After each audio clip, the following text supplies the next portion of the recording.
सो hey guys, इससे पहले मैंने आप लोगों के 50 क्वेश्चंस करवा दिए थे बीपीएससी, जो कि आज हुआ था 13 सितंबर 2025 को, जो 71st बीपीएससी था उसका पेपर हम लोग यहाँ पे सॉल्व कर रहे हैं। तो 50 मैंने करवा दिया था और 51 नंबर से देखिए, जनरली मैं इसको सॉल्व नहीं करवा रही हूँ। मैं एक स्टूडेंट की तरफ से मैंने एग्जामिनेशन हॉल में क्या फ़ील किया, प्रेशर में मैंने कौन से क्वेश्चंस आते हुए गलत किए, वो मैं आप लोगों के साथ शेयर कर रही हूँ। क्योंकि ये जनरली जो आपके यूट्यूब पे टीचर्स आते हैं और वो सारे बताएंगे कि ये मैंने पढ़ाया था, वो मैंने पढ़ाया, तो रियलिटी क्या है वो मैं आपको बता रही हूँ। इसके बाद इसको कराने के बाद मैं करेंट का जो एडिटोरिया अभी जो दावा कर रहे हैं कि 25 क्वेश्चन उनके बुक से आए थे, तो ठीक है, मैं हम उसके बारे में भी बात करेंगे कि कहाँ से आए थे। देखिए, वो जो डेटा है ठीक है उनसे आए थे, लेकिन वो एक डेटा देने से आप क्वेश्चन को सॉल्व नहीं कर सकते हैं, क्योंकि उनके बुक से एक डेटा तो पता है ठीक है, लेकिन उसके साथ और भी तो 3-4 डेटा है ना, तो आपको सारा क्वेश्चन आना चाहिए, तब तो आप उसको क्वेश्चन का सही आंसर कर सकते हो। तो ये कोई नहीं बोल रहा है कि ये नहीं आया था, वो नहीं आया था, लेकिन हाँ ये मेरे से आया, ये मेरे से आया, सारे यूट्यूब चैनल वाले बोल रहे हैं और स्टूडेंट को बेवकूफ़ बना रहे हैं। तो ये देखिए, सबसे पहले अब हम देखते हैं 51 नंबर का क्वेश्चन कि इसरो के GSLV F-15 मिशन के बारे में क्या सही है। तो यह NVS-02 उपग्रह को ले जाएगा, ये सही है, और इसका श्रीहरिकोटा से इसरो का 100वां प्रक्षेपण था, ये सही है। तो इसका मैंने भी उपरोक्त में से एक से अधिक ही लगाया है। अगला क्वेश्चन ये देखिए, ये क्वेश्चन बहुत फंसाने वाला देखिए कि G20 के 18वां शिखर सम्मेलन के बारे में पूछ रहा है कि कहाँ हुआ था। तो देखिए, और इसमें क्या लिख रहा है कि G20 यह रियो डी जेनेरियो में हुआ था, नहीं, तो ये तो न्यू दिल्ली में हुआ था ना, ये 18वां शिखर सम्मेलन पूछ रहा है और 19वां हुआ था रियो डी जेनेरियो में, तो ये गलत हो जाएगा। फिर इसका विषय था बिल्डिंग अ जस्ट वर्ल्ड, नहीं, वसुधैव कुटुम्बकम था, तो इसलिए मैंने इसको लगाया उपरोक्त में से कोई नहीं। हालांकि मैंने भी 1-2 लोगों से बात किया तो सब लोग गलत ही लगाए, सबको लगाया था कि नहीं रियो डी जेनेरियो तो वहीं हुआ है। लेकिन ये देखिए, यहाँ पे बीपीएससी हम लोग के साथ खेल किया। ये देखिए 18वां शिखर सम्मेलन, जबकि 19वां हुआ है रियो डी जेनेरियो में। यही सब क्वेश्चन बच्चे गलत करके आते हैं। एग्जामिनेशन हॉल में जो प्रेशर रहता है ना, उसमें क्वेश्चन बनाना, और घर पे आके तो मुझे भी लग रहा है कि अरे 10 क्वेश्चन तो मैं आराम से और बना सकती थी, सही कर सकती थी, लेकिन वहाँ पे तो गलत हो गया ना। ये देखिए, फिर है 2024 में बाकू में आयोजित संयुक्त राष्ट्र जलवायु सम्मेलन में किस समझौते पर सहमति बनी है। तो इसे विकसित देशों में 2035 तक प्रति वर्ष कम से कम $300 बिलियन की अपील करना। तो हालांकि ये मैंने छोड़ दिया है, मुझे नहीं समझ में आ रहा था कि कौन सा एग्जैक्ट क्या होगा, तो मैंने छोड़ दिया इसको। ये मैंने बनाया है 2024 में साहित्य का नोबेल पुरस्कार प्राप्त करने वाली बानू हान कांग के उपन्यास द वेजिटेरियन को मिला है, और ये इंटरनेशनल बुकर पुरस्कार मिला, तो ये मैंने सही बनाया था। देखिए, आपको पुराना करंट भी पूछा है, अब वो ना एकदम से नया करंट लेटेस्ट वाला नहीं पूछ रहा है। फिर ये भी है, ये सब देखिए, ये सब है, आप कह सकते हैं कि ये एडिटोरिया में था, लेकिन ये नहीं है कि ये पीडी में नहीं था या दूसरी बुक में नहीं था, ये वहाँ पे भी था, और ये क्वेश्चन था एडिटोरिया में, क्योंकि मैंने पढ़ा था। तो ये मैं दिखाऊंगी कि नेपाल के किस ग्लेशियर को मई 2025 में मृत घोषित किया है। तो ये नेपाल के याला ग्लेशियर को गया है, तो ये सही था। फिर ये देखिए, UNDP का मानव विकास सूचकांक में भारत में जीवन प्रत्याशा 1990 में 58.6 वर्ष थी, तो 2023 में कितनी हुई, तो 72 वर्ष हो गई है। ये मैंने बनाया है, और पता नहीं सही है कि नहीं, मुझे नहीं पता, बट मैंने 72 ही लगाया। और ये क्वेश्चन आप लोग देखे होंगे, अगर आप ASO का क्वेश्चन पेपर सॉल्व किए होंगे, तो ये पेरिस ASO या फिर DSO किसी में था, ये पूछा हुआ, चूँकि मैंने किया था वो सारे क्वेश्चन, तो पेरिस था। हालांकि मैंने पढ़ा भी था, ये तीसरा वाला था पेरिस। अगला है 96 अकादमी पुरस्कार एमा स्टोन को किस फिल्म के मुख्य भूमिका लिए ऑस्कर मिला है। तो पुअर थिंग्स के लिए मिला है, तो मैंने सही किया है।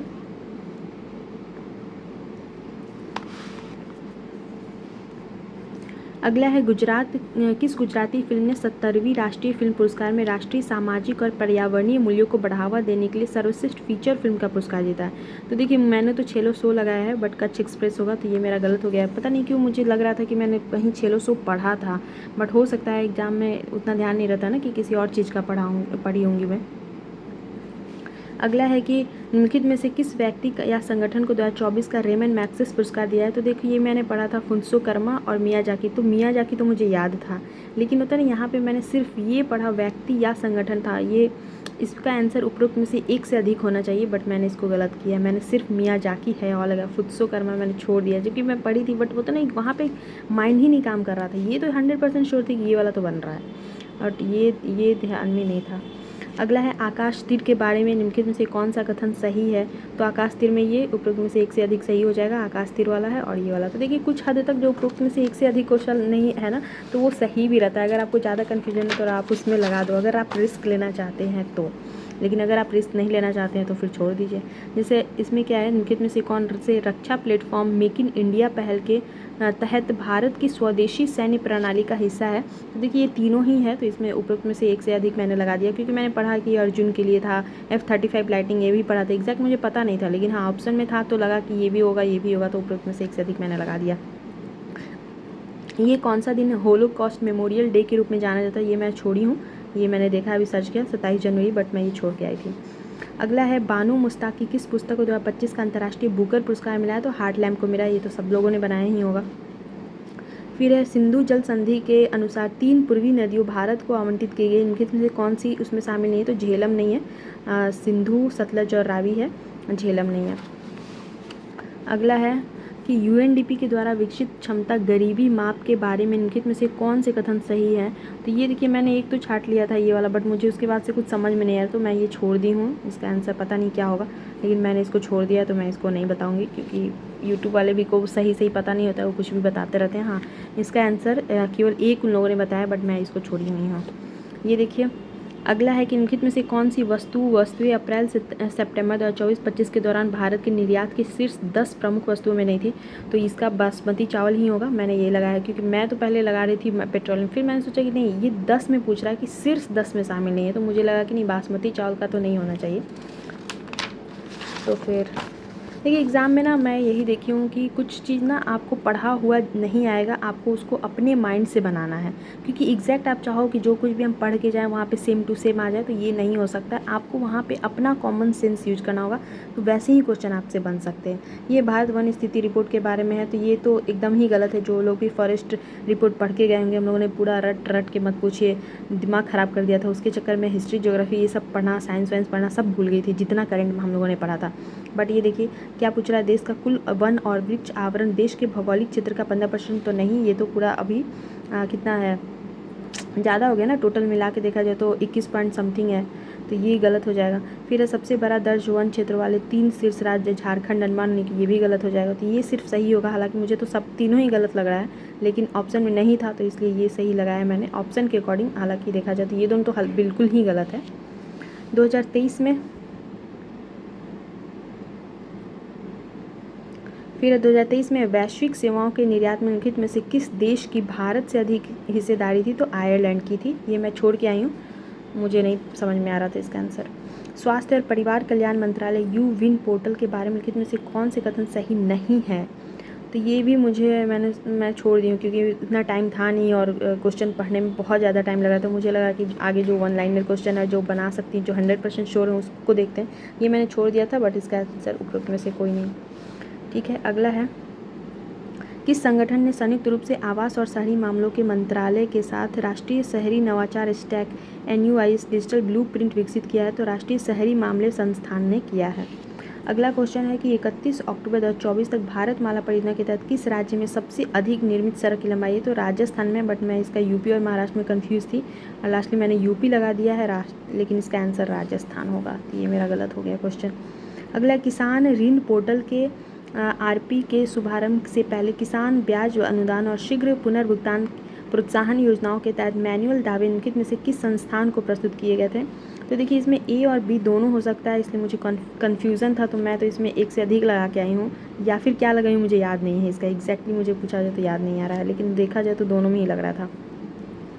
फिर भारत का विदेशी मुद्रा भंडार, ठीक है, जैसे ये अभी एडिटोरियल ने भी दिखाया है, ये वाला देखिए सब। तो क्या आपको लग रहा है कि ये सारा डाटा आपको एक ही डाटा आपको पता है ना? ठीक है, हाँ 2 यहाँ से मिल रहा है। ठीक है, दिसंबर 2024 के अंत तक बढ़कर 640 हो गया, ये तो 100% श्योर थे। और दुनिया में 7वें नंबर पर नहीं है, ये गलत है, 4थे नंबर पे है, तो उस हिसाब से आप एक से अधिक नहीं होगा, तो ये वाला आंसर सही हो जाता है। लेकिन फिर भी बहुत लोग अगर ये नहीं जानते हैं या ये नहीं जानते हैं तो फिर वो लोग कन्फ्यूज़ कर सकते हैं, तो ये तो एकदम 100% सही था, सभी लोग बनाए होंगे। फिर अगला क्वेश्चन है कि NFHS 5 के आंकड़ों के अनुसार निम्नलिखित में से किस राज्य ने 2019-20 में 6% से कम आबादी को बहुआयामी रूप से गरीब के रूप में दर्ज किया है? तो मैं इसका हिमाचल प्रदेश लगाई हूँ, अब पता नहीं इसका आंसर, लेकिन मैं जब मतलब होता ना कि मैं जब पढ़ते टाइम में कान में ईयरफोन लगा के सुन रही थी, तो मेरे कान में जम्मू कश्मीर भी आ रहा था। एग्जैक्ट मेरा काम में दूसरी जगह ध्यान में था, तो मुझे समझ में नहीं आता, लेकिन वहाँ पर मैं बार बार जम्मू कश्मीर लगाऊँ या हिमाचल लगाऊँ या क्या लगाऊँ समझ में नहीं आ रहा था, तो मैं हिमाचल ही लगाई हूँ, अब पता नहीं इसका क्या होगा आंसर। क्योंकि अब एग्जैक्ट आंसर तो जब बीपीएससी ने अपना जारी करेगा वो तभी हम लोग बता सकते हैं। अगला देखिए, ये प्रदर्शन उपलब्धि व्यापार पेट योजना किससे संबंधित है? तो इसका आंसर 2 1 4 3 होगा। ये मैं छोड़ दी हूँ क्योंकि इतना टाइम था नहीं और मुझे पता नहीं था इसके बारे में। कुछ भी तो गलत लगाने से अच्छा है कि मैंने छोड़ दिया इसको। वार्षिक PLFS 2023-24 रिपोर्ट के अनुसार 2021-22 के बाद से शहरी महिलाओं की तुलना में ग्रामीण महिलाओं के श्रम बल में भागीदारी में अधिक वृद्धि हुई। तो ये भी सही है और यही एक सही होगा, बाकी सारा इसका गलत है। हालांकि मैं इसको लगाई हूँ या नहीं पता नहीं, लेकिन मैं पढ़ी थी ये। अगला है कि निम्नलिखित में से किस विज्ञान प्रौद्योगिकी और नवाचार नीति 2020 का परिणाम नहीं था? तो अटल इनोवेशन मिशन था, लेकिन मैं इसको नहीं लगाई हूँ क्योंकि मुझे एग्जैक्ट याद नहीं था।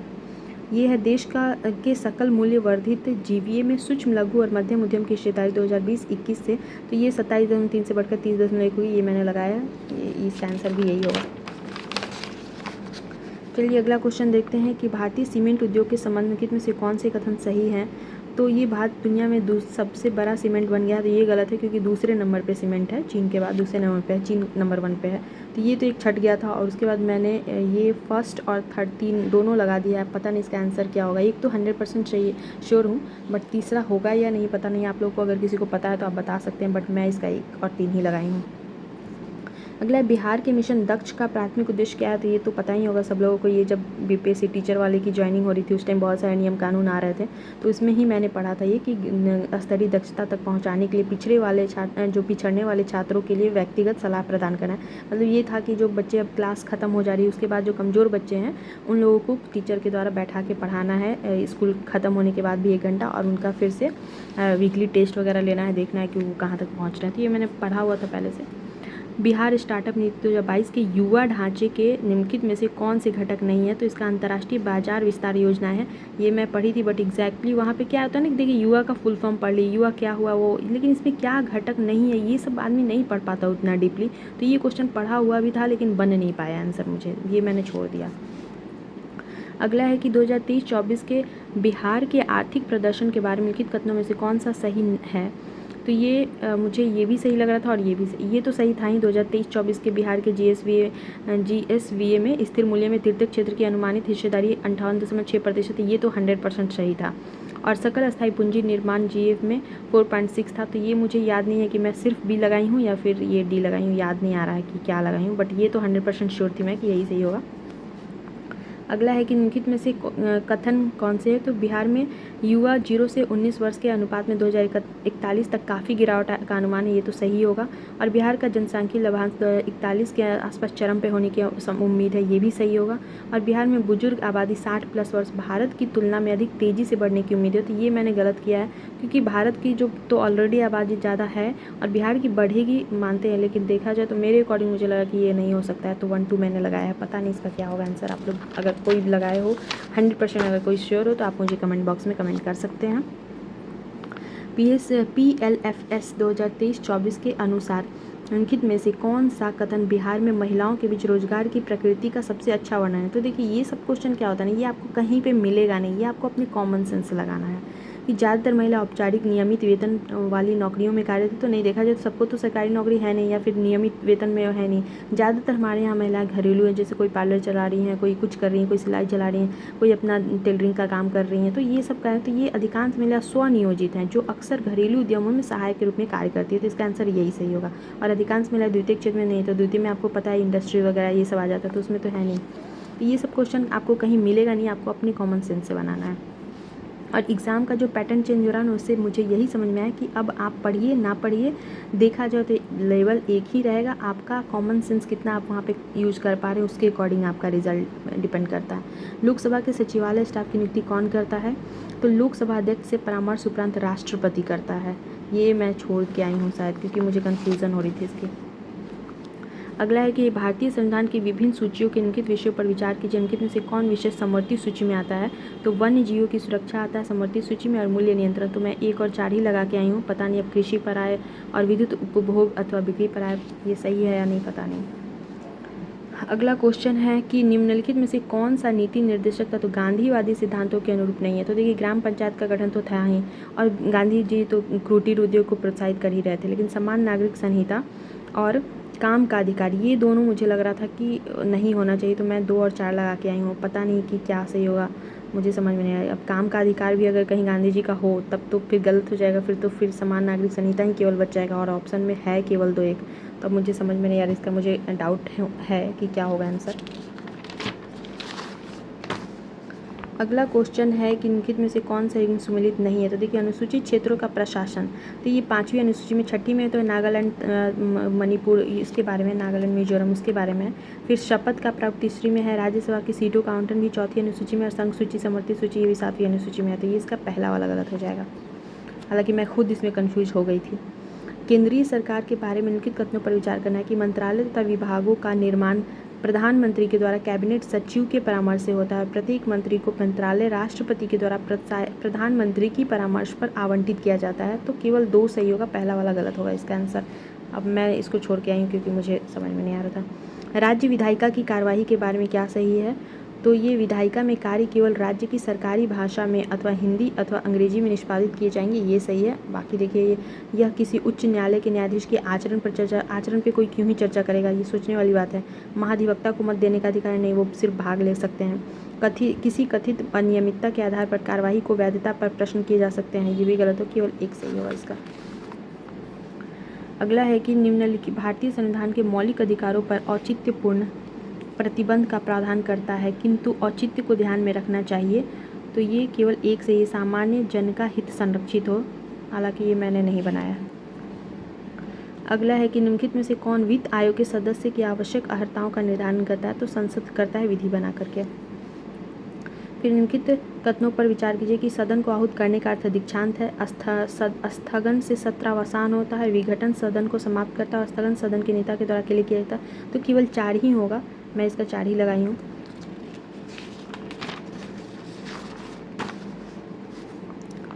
अगला क्वेश्चन, पंचायतों की वित्तीय स्थिति की समीक्षा के लिए कौन अधिकृत होता है। तो राज्यपाल के द्वारा गठित वित्त आयोग है, इसको आपको पता ही होगा। 324 के 243 के आई में वित्त आयोग का गठन है, आई। फिर है सरकार के द्वारा घोषित आत्मनिर्भर भारत योजना सहयोग करती है किस पे। तो भारत की निर्माण क्षमता वृद्धि तथा उद्योगों से निर्यात में और घरेलू उत्पाद में विदेशी निवेश को प्रोत्साहन दोनों में करती है। तो इसका आंसर दोनों हो जाएगा। पंचायती राज का प्रमुख उद्देश्य क्या है। तो ये जनता को विकास के प्रशासन में प्रतिभाग करने योग्य बनाना है, ये सही है। निम्नलिखित निंदा प्रस्ताव के बारे में क्या सही है। तो यह अविश्वास प्रस्ताव से भिन्न है। अविश्वास प्रस्ताव अलग होता है, निंदा प्रस्ताव अलग होता है, ये इसका सही आंसर होगा।